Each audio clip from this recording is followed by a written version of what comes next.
bata pa. Sana namin isama yung anak mo. Kaso, may problema. Pero baka next time makapunta rito, ano? Salamat rin, sir. Pipirmahin na lang kita rito. Ito'y para akuin mo na anak mo siya. So gustong-gusto mo siya makita.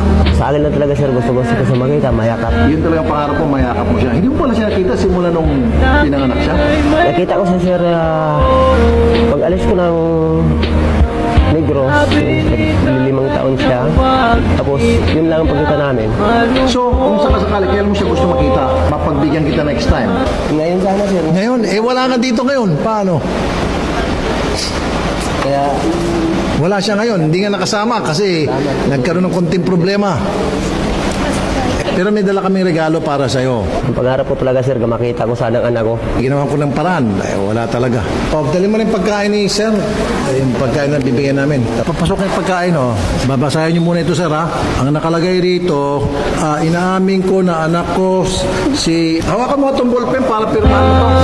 Hawakan, pirmahan mo. May pagkakataon na mayakap siya at masabi ko na mahal kita, Ama.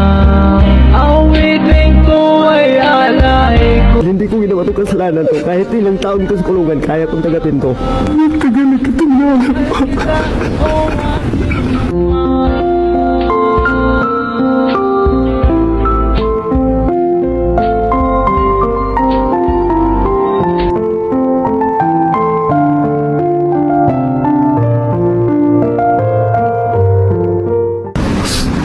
Napakahirap ng buhay, walang ama pa, pero tiniis ko yun. Hindi mo nga kinahiya. Kaya namin pong magulang, kahit isang bilanggo ko. Mas lalo na kung hindi mahiya, kahit ano mangyari.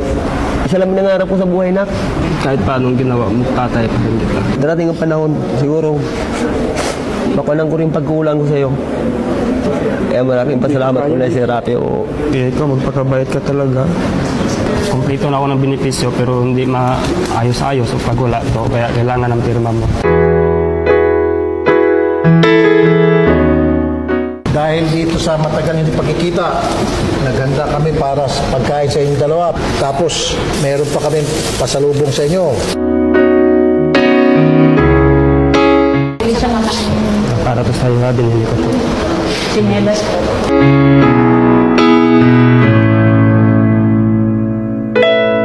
Meron pang jacket. Pag malala mo ko, suotin mo lang yan pa.